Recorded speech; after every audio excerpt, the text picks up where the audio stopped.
வணக்கம். இன்னைக்கு மனைவி சமையலில் இனிப்பான இளநீர் பாயசம் எப்படி பண்ணுறதுன்னு பார்க்கலாம் வாங்க. இதுக்காக 1 டம்ளர் பால், 1 டம்ளர் திக்கான தேங்காய் பால், அரை டம்ளர் தென்னை நீராபானம், 2 வழுக்கப்பதமான இளநீர்லேருந்து உள்ளே இருக்க தேங்காய் மட்டும் எடுத்து வச்சுருக்கேன், 3 டேபிள் ஸ்பூன் சுகர். தென்னை நீராபானன்றது தென்னம்பாலையிலிருந்து சொட்டு சொட்டாக வடியக்கூடிய ஒரு வகையான பானம். இது ரொம்ப குளிர்ச்சியானது நம்ம உடம்புக்கு. இது இப்போ டிபார்ட்மெண்ட் ஸ்டோர்லேயே கிடைக்குது. இது கிடைக்கலைங்கிற பட்சத்தில் நீங்கள் ஸ்கிப் பண்ணிக்கலாம். இப்போ ஒரு பாத்திரத்தில் எடுத்து வச்சுருக்க 1 டம்ளர் பால் சேர்த்துக்கிறேன். பால் நல்லா பொங்கி வரட்டும். இப்போ பால் பொங்கிடுச்சு.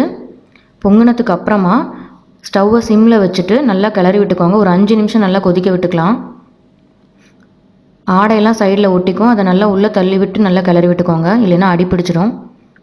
இது கொதிச்சிட்ருக்கும்போது நம்ம எடுத்து வச்சுருக்க சர்க்கரை சேர்த்துக்கலாம்.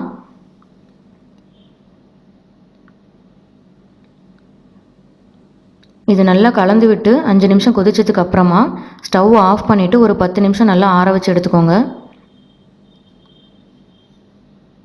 இப்போ பால் நல்லா ஆறிடுச்சு. இந்த டைமில் எடுத்து வச்சுருக்க திக்கான தேங்காய் பால் சேர்த்துக்கலாம். தேங்காய் பால் எடுக்கும்போதே நான் 2 ஏலக்காய் சேர்த்து அரைச்சி வடிகட்டி வச்சுருக்கேன். இது கூட தென்னை நீராபானம் சேர்த்துக்கிறேன். இளநீர் தேங்காய் சேர்த்துக்கலாம்.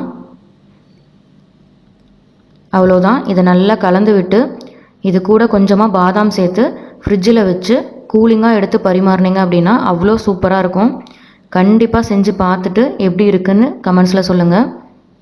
இந்த வீடியோ உங்களுக்கு பிடிச்சிருந்ததுன்னா மனைவி சமையலை லைக் பண்ணுங்கள், ஷேர் பண்ணுங்கள், சப்ஸ்கிரைப் பண்ணுங்கள். கூடவே பக்கத்தில் இருக்க பெல் பட்டனையும் மறக்காமல் ப்ரெஸ் பண்ணிவிடுங்க. அப்போ தான் நான் போடுற வீடியோக்கான நோட்டிஃபிகேஷன் உங்களுக்கு உடனடியாக கிடைக்கும். தேங்க்யூ.